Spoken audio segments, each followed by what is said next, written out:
Aloha, Martita here, and today I would like to talk about trauma and PTSD and also triggers.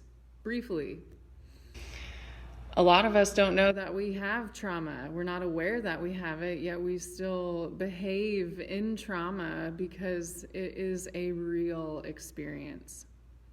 And there are many sources of trauma. We're not going to get into the sources of trauma right now because there are so many in the present day world.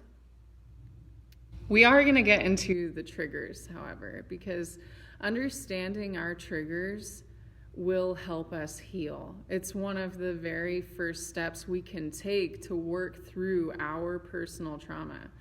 And triggers, that's that moment when we feel upset again, really hardcore, causing an anxiety attack, causing a fit, causing a major shift in internal energy. There was something that triggered me from one state into another, and that state being of panic, anxiety, stress, things like this.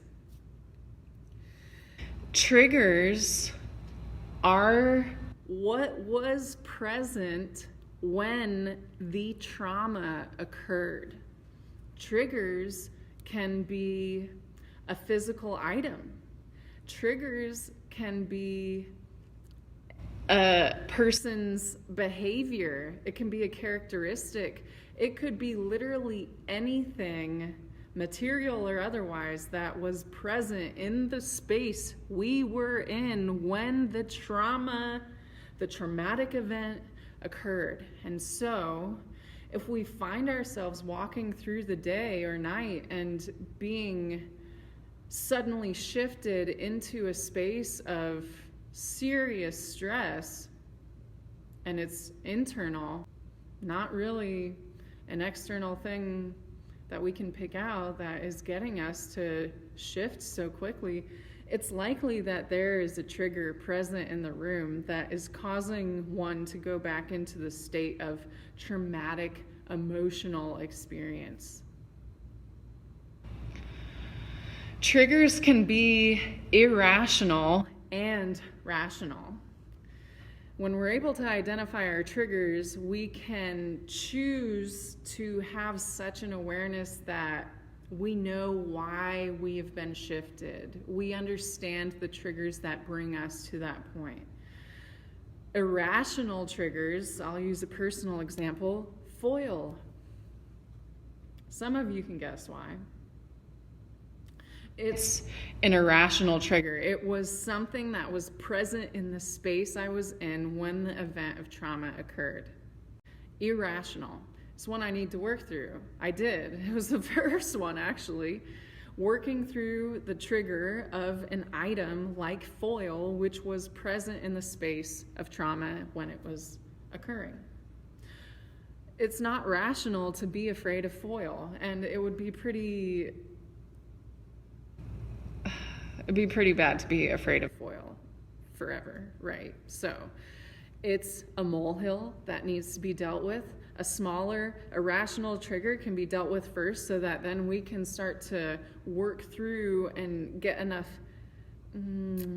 skill set to deal with the triggers that are more rational. An example of a rational trigger would be someone who uses hard drugs. I'm walking into a party and I see hard drug use. I'm triggered. I shift from an emotional state that was excited into an emotional state of panic because of this rational trigger. It's rational because the trauma that occurred involved hardcore drug use.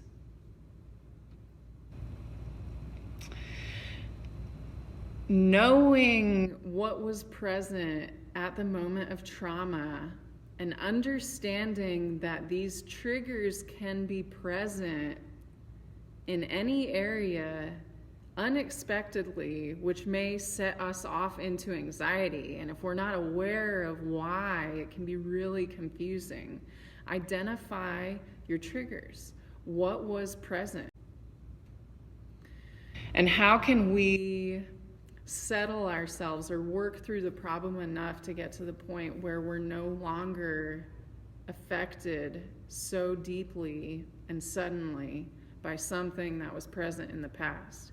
And how can I hold on to the lessons that are still important and applicable that will keep me from experiencing that type of trauma again because I walked into it? Trauma lesson number 1.